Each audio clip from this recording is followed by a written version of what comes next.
Let's start this chapter the hissing cobra. So जो poet थे ना वो स्टे करते थे राइट, यानी कि राइट एज पे, विलेज की जो एज होता है ना वहाँ पे राइट में है, ठीक है। तो वहाँ पर एक नदी बह रही होती है, एक सराउंडेड जो फील्ड से सराउंड, यानी कि खेत एंड जंगलों से वो बिछा पड़ा था। वॉज डिफरेंटली रोमांटिक, मतलब वहाँ पे ना सब कुछ परफेक्ट था, एवरीथिंग वॉज परफेक्ट। वहाँ पे आपको बहुत अच्छा लगेगा इफ़ यू जस्ट गो। वहाँ पे फॉरेस्ट भी है, फील्ड्स भी है, झील भी है। So it is a very perfect environment for their. वहाँ पे बहुत अच्छा आपको लगेगा। सो लेकिन जो वो रोमांटिक सेटिंग था ना वहाँ पर, जितना आपको अच्छा दिख रहा है वो रियलिटी में नहीं है, क्योंकि वहाँ पर बहुत सारे अलग अलग इंसेक्ट्स पाए जाते हैं। तो जितना आपको सुंदर लग रहा है उतना वो खतरनाक भी है आपके लिए। जो पैडी फील्ड्स थे, जहाँ जो राइस फील्ड, पैडी फील्ड्स मतलब राइस फील्ड्स, ठीक है, जहाँ पर राइस उगते हैं, वहाँ पर बहुत सारे स्नेक्स, यानी कि बहुत सारे सांप वहाँ पे आते थे। एंड जो पोएट है वो बता रहे कि मैंने कुछ बर्फ शिपिड नीलबैक को भी देखा है, रैट स्नेक को भी देखा है, एंड क्रेट। ये जो भी तीनों मैंने स्नेक का नाम बताया, it's a type of snakes, ठीक है। उनका बस नाम रखा गया है वैसा। उन्होंने deadly Russell viper and cobra को भी स्पॉट किया है। जो तो रिवर था वो उसका स्मॉल आइलैंड था, वो पूरे जितने भी पानी में रहने वाले सांप को स्पॉट किया था पोएट ने। जो इवनिंग, जब शाम हुआ करती थी ना, तो वहाँ पर बहुत सारे इंसेक्ट्स एंड मॉथ्स आ जाया करते थे। एंड जहाँ पर थोड़ा सा भी लाइट दिखता तो वहाँ पर हर एक वाल के इंच पर, हर एक इंच पर जो वाल था ना दीवार पर, जहाँ पर थोड़े थोड़े लाइट आया करते थे, वहाँ पर बहुत अलग अलग बड़े बड़े प्रकार के इंसेक्ट्स एंड मॉथ्स पाए जाते थे। तो वहाँ पर एज यू नो जो पोएट थे वो बहुत फोटोग्राफर थे, फोटोग्राफी करने का उन्हें शौक था। तो उनमें से वो कुछ बिगर वंस एंड उनका वो फ़ोटो लिया करते थे, ठीक है। जब वो चल रहे होते ना, जब आप इवनिंग वॉक रहे होते, जैसे आप घूम रहे होते, ऐसे चल रहे होते, वॉक कर रहे होते अपने रूटीन वॉक के लिए। सो उन्होंने कुछ कपल्स ऑफ रैबिट्स को भी देखा है, मॉन्गूस को भी देखा खेत में अपने जब रूटीन वॉक्स को कर रहे थे। तो every once in a while, हर टाइम, मतलब कि नॉट हमेशा बट कभी ना कभी वो लोग के स्कॉर्पियंस, यानी कि बिच्छू आ जाते थे उनके घर पर। सो उनके लिए भी वो एविकेटेड जेंटली, यानी कि उन्हें जल्द से जल्द एक्सपेल, यानी कि उन्हें निकाल दिया जाता था। एंड अब देखते हैं यहाँ पर स्टोरी शुरू होती है। इट वॉज इंडिपेंडेंस डे था। Meena took a couple of days of leave and came with me to stay at the farms, as I think Meena was the wife of the poet. So वो कुछ दिनों के लिए घर से, उसने मतलब कुछ दिनों के लिए वो घर से बाहर गई थी। तो जब वो घर आई तो वो मेरे साथ फार्म में रह रही थी, फार्म के स्टे फार्म पे। We reach the farm around afternoon में वो लोग फार्म पहुँचे। एज़ यूज़ुअल मतलब कि हमेशा जो पोएट थे वो अपने घर पर जब भी आते थे तो वो हमेशा उनका मैंडेटरी, यानी कि एकदम वो कंपलसरी था कि अपने घर को चेक करेंगे, क्या पता कहीं ना कहीं कुछ आके बैठा हो। सो ही डोंट नो ना कि क्या हो, इसलिए वो कभी कभी कोर्ट के अंदर देखते थे, या टेबल के अंदर, या बिहाइंड द ड्रम्स के पीछे। As I entered the kitchen, I got the eerie feeling that something was amiss. From the corner of my eye, I detected a slight movement on the kitchen shelf. जब poet ने अपना पैर कदम रखा kitchen में तो उनको कुछ ईरियर feeling मतलब कह सकते हैं, उनको कुछ क्रीपी सा फीलिंग आया एंड उनको लगा कुछ तो गलत हो रहा है। देन जब वो अपने आँखों के जो साइड में कॉर्नर जब देखा, उन्होंने कुछ मूवमेंट डिटेक्ट किया ना, हिलने डुलने का। तो जैसे ही वो मुड़े तो उन्होंने देखा कि किचन शेल्फ पर क्या बैठा है, एक कोबरा बैठा है। I promptly told Meena that there was something on the shelf and asked her not to go near. तो उन्होंने जल्दी से जल्दी मीना को क्या बताया कि वहाँ पर शेल्फ पे कुछ है तो तुम उधर मत जाना। As fate would have it, वहाँ पे कोई पावर नहीं था, लैंड गई हुई थी। तो as a showing the torch on the shelf, जैसे ही मैंने टॉर्च एक शेल्फ पर ऐसे टॉर्च जब उस पर दिखाया शेल्फ पर, our guest reared its hood and started hissing. जब वो कोबरा ने जब देखा ना कि कुछ लाइट उसकी तरफ आ रही है, जब उसकी आंखों पर वो लगा तो ऑफकोर्सली उसको लगे कुछ डेंजर वगैरह, तो ऑफकोर्सली वो हिस करेगा, यानी कि वो डंग मारने की कोशिश करेगा। So it hood and making proclaimed what it is. Okay, so a beautiful glistening spectacled cobra, एक ब्यूटीफुल, एक सुंदर सा ग्लिस्टिंग स्प्लेक्टेड कोबरा था। वो लोग बहुत शॉक हो गए, उन्होंने रिएक्ट किया ना, बहुत शॉकिंग में रिएक्ट किया। We just stood like statues, उन्होंने एकदम स्टैचू की तरह वो खड़े होकर उनको देखने लगे विथ आवर माउथ ओपन। उन्होंने अपने मुंह खोल के ना, जस्ट आप शॉक हो जाते हो कि इतना बड़ा कोबरा कैसे घर पर, वो भी किचन के शेल्फ पर आके बैठ गया। तो पहला थिंग उन्होंने क्या किया, उन्होंने उनको as you know poet, starting मैंने देखा कि पोएट आज के जो पोएट थे वो बहुत शौकीन थे फ़ोटोग्राफी के।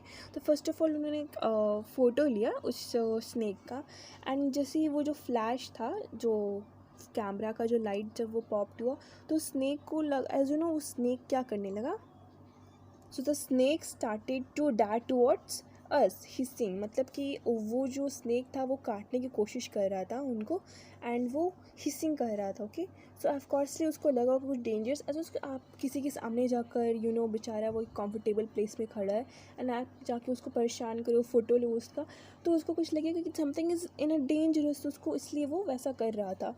ये क्वेश्चन आंसर में दिया हुआ है। We had seen cobras on television, but this was something that we could not just get over.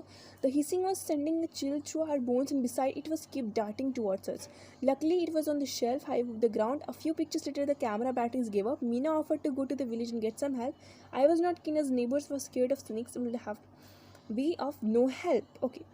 तो जब उन्होंने कोबरा को, वैसे तो टेलीविज़न पर उन्होंने रियल लाइफ में कभी भी कोबरा को नहीं देखा था, तो बट ये कुछ ऐसा था जो वो लोग उन उससे नहीं निकल पा रहे थे, वो कुछ अलग डिफरेंट था, एंड जो वो हिस्स कर रहा था, उनके जो उनको गूज़बम्स आ गए, दे वर थिंकिंग, उनको chill through the our bones beside it keep darting towards it.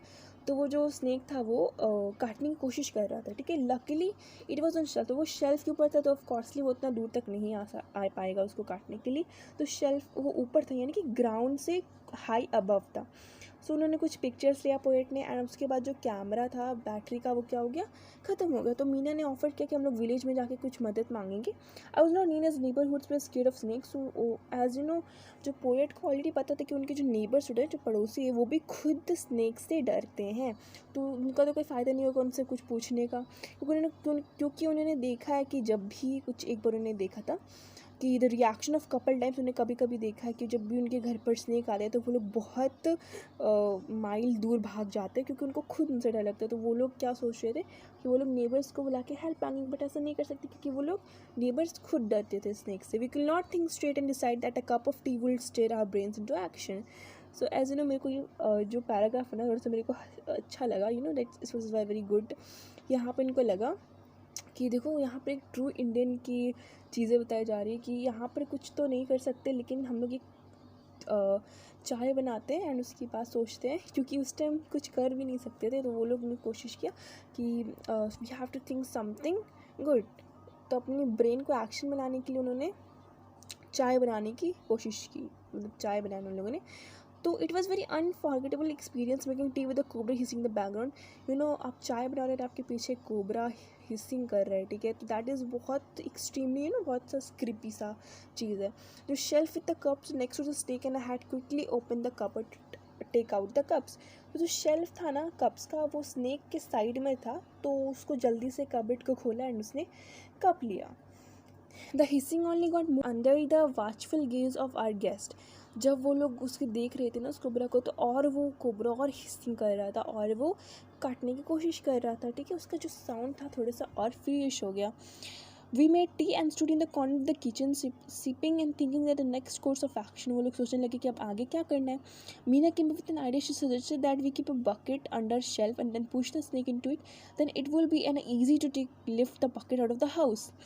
सो मीना एक आइडिया के लेके आई आइडिया। उसने कहा कि क्यों ना हम एक बाल्टी ले एंड उसको शेल्फ के नीचे रखे एंड उस स्नेक को हम उस बकेट के अंदर डाल दें, सो ये बहुत इजी होगा। तो बट जो पोएट था उसने कहा अ सिली आइडिया फ्रॉम द स्टार्ट, यानी कि तुम्हारा जो आइडिया थोड़ा सा सिली है, ठीक है, इस पर कोई सेंस ही नहीं बनता, बट पोएट ने ऐसे। We cleared the vessels of the other things lying on the floor of the kitchen. This was to ensure our guests did not keep behind any of them. तो उन्होंने पहले क्या किया, उन्होंने पूरे जितना भी फ्लोर पर जितना भी कुछ रखा था उन्होंने सब कुछ हटा दिया कि हमारे गेस्ट को कुछ प्रॉब्लम, यानी कि उस कोबरा को कुछ प्रॉब्लम ना हो। तो देन हमने एक बकेट लाया एंड उसको शेल्फ के नीचे रख दिया। उसने ये नहीं देखो, फर्स्ट ऑफ ऑल जो फर्स्ट पैसेज जो मीना सजेस्ट कर रही थी कि हम लोग क्या करते हैं, शेल्फ के अंदर यानी कि उसके ऊपर रखते हैं, बट वो तो सिली आइडिया था क्योंकि वैसा नहीं कर सकते, वो उसको गिराए दें उसके, इसलिए उस जो पोएट ने उसने क्या किया, उसने दूसरा अपनाया, वो ने उस ज़मीन बनी बट एक स्लेब टाइप का था, तो उसके ऊपर उसने बकेट रखा एंड देन उसने कोशिश किया स्नेक को उसके अंदर लाने का। I prodded the snake with long bamboo sticks, उसने प्रॉप किया यानी कि हिलाया थोड़ा सा, just like wake up something, and it is more weakly something means कि वो बहुत फिशलीज यानी कि उसको बहुत ज़्यादा वो खतरनाक वे में कर देता है, जिन्हें उसको परेशानी हो रही होगी, एंड डैड इट वाट्सन ने कि हमें काटने की कोशिश की। I lightly kept the stick its head and suddenly the snake went quiet. जब उसे थोड़ा सा धीरे से जब उस स्नेक के सर पर थोड़ा सा उसने टच किया वो बैम्बू स्टिक से, तो तभी वो स्नेक क्या हो गया, चुपचाप हो गया एंड अपना हेड नीचे कर लिया, ठीक है, वो नहीं उसको काट रहा, he is not hissing no more. Okay, for a moment I was tempted to catch it but truly the better of it, कुछ मोमेंट के लिए I was tempted to catch it but thought the better, उसने कुछ moment के लिए, वो तो बेचारा स्नेक नीचे अपना चारा कर लेता है, he was not that much. लेकिन जो पोएट थे उन्होंने क्या किया, उनके पास चांस था कि वो उसको ले ले मतलब गिरा दे बकेट के अंदर, बट उन्होंने कुछ अच्छा सोचा, ठीक है, a gentle product stick I manage to push the snake off the shelf, तो उन्होंने उसको बहुत धीरे से उसको स्टिक से हिलाया, देन उसको वो मैनेज कर लिया उन्होंने कि वो स्नेक को उस शेल्फ में से नीचे गिरा देंगे। As fate will have it fill outside the bucket, तो लेकिन एज उन्हें पता था कि वो बकेट से बाहर आ जाएगा, तो वो जो स्नेक था वो बकेट के अंदर आया, लेकिन वो फिर क्या हुआ, वो बाहर आ गया बकेट के अंदर से, एंड उन्हें ऑलरेडी पता था fate would have it. Okay, so now they were slithering hissing darting cobra on the floor in the of the kitchen. अब एक वहाँ पर रेंगता हुआ एक सांप था जो आपकी ओर आपको डराने की कोशिश कर रहा है, हिस कर रहा है, एंड ऊपर से second of he is also काटने की कोशिश कर रहा है फ्लोर पर, किचन के फ्लोर पर। सो वहाँ पे वो खड़े होकर लॉन्ग सा बैम्बू स्टिक लिया एंड उन्होंने पुश करने की कोशिश किया उसको कि वो किचन डोर से उन्हें बाहर ले जाए, एंड मीना बाहर थी hoping to show it up, यानी कि उसको और बाहर निकालने की कोशिश, को घास के अंदर छोड़ने की कोशिश करेगी, मीना बाहर खड़ी हुई थी इस वजह से। The floor was too small for the snake and it kept slithering and moving in the wrong direction. जो स्नेक था ना वो उसके लिए जो कह सकते हो उसके लिए फ्लोर बहुत स्मूथ था, बहुत स्मूथ, तो बेचारा वो जो स्नेक था वो इधर से उधर उसको रॉन्ग डायरेक्शन में वो जा रहा था, and it was hissing madly, वो एकदम ना बहुत ज़ोरों से वो हिसिंग कर रहा था, काटने की कोशिश एंड इवन से वो आवाज़ कर रहा था। फाइनली आफ्टर फ्यू ट्राइज, कुछ ट्राई करने के बाद I manage to push it out the door, उन्होंने मैनेज कर लिया कि वो डोर से उसे बाहर निकाल पाए। और guest has no intention of leaving keep trying to return the kitchen, तो हमारा जो गेस्ट यानी कि जो कोबरा था उसको ना घर के अंदर ही रहना था, इसलिए ना उसको कोई इंटेंशन नहीं था कि वो घर छोड़ के जाए, वो हमेशा मतलब वो बार बार ट्राई कर रहे थे कि किचन में फिर से जा पड़े, लेकिन there was no option but to flick it out the porch. So यहाँ पर कोई ऑप्शन नहीं था कि हम उसको बाहर निकाल पाए, क्योंकि वो बार बार जो स्नेक था ना वो बार बार अंदर आते जा रहा था। तो क्या किया पोएट ने, एक गीली डंडा होता है, गीली डंडा, उसमें एक छोटा सा एक समथिंग कह सकते हैं ओवल शेप का कुछ होता है एंड एक डंडा होता है, तो आप वही ओवल शेप को उसको ऐसे उधर ले जाते, तो वैसे ही वो जो ओवल शेप था वो वहाँ पे कोबरा था एंड उसके बाद एक बैम्बू स्टिक था, तो उनको वैसे भी में उसको करना पड़ा एंड स्नेक को उन्होंने फ्लिक कर लिया, किसमें, फील्ड यानी कि खेत में या उस फील्ड में वो चला गया, and it has taken 45 minutes उन्हें लगा ये सब काम करने में, हमारे गेस्ट को बाहर निकालने में। It was major relief to the snake slither away in grass, यानी कि ये बहुत अच्छा रिलीफ होगी ना इतने परेशानी के बाद। चलो वो सांप जो था अपने घर चला गया, अपने ग्रास में घास के अंदर वो चला गया। We both collapsed in the steps and we stayed there without speaking a forward to the next. वो लोग क्या क्यों जो सीढ़ी होती है ना वहाँ पर वो लोग बैठ के कुछ बोले नहीं, उन्होंने सिर्फ एक बैठ कर इधर उनके पास बहुत बड़ा रिलीफ था कि चलो अब तो गया, तो दे वर वेरी रिलीफ एंड वो लोग कुछ अच्छा फील कर रहे थे। 15 मिनट के लिए उन्होंने बिना बात किए रहे वो लोग। बोथ ऑफ अस फिर consequence if the snake had bitten one of us, अगर वो लोग सोच रहे थे क्या होता कि अगर वो सांप हमें काट लेता, तो देखो फर्स्ट ऑफ ऑल ये जो नियरेस्ट हॉस्पिटल था वो कासा पे था, वो जो 10 किलोमीटर्स दूर था, and we did not even know कि वहाँ पर एंटी वेनम यानी कि वो जो सांप था वो एंटी वेनम था कि नहीं था, ठीक है ना, you don't even know that, poet को पता भी नहीं था, वो सोच रहे थे वैसा। it was not snake that was intruded but us. We had encouraged into jungle set up a house. How would the snake know that it was not a place if to be in? We respected the snake and did not harm. Maybe that was the reason it did not harm us. तो जो poet थे वो कह रहे थे कि हम लोग जो जहाँ पर स्नेक उनका घर रहता है वहाँ पे अपना घर बनाया, तो स्नेक को कैसे पता चलेगा कि वो प्लेस है वो उसके लिए नहीं है। तो जो पोएट थी एंड उसकी जो वाइफ थी उन्होंने रिस्पेक्ट किया स्नेक का, तो मीन्स उन्होंने स्नेक को कुछ नुकसान नहीं पहुँचाया। तो मे बी जो रीज़न था कि जो स्नेक था उन लोगों को भी उन्होंने नहीं पहुँचाया। सो यस, यहाँ तक चैप्टर था।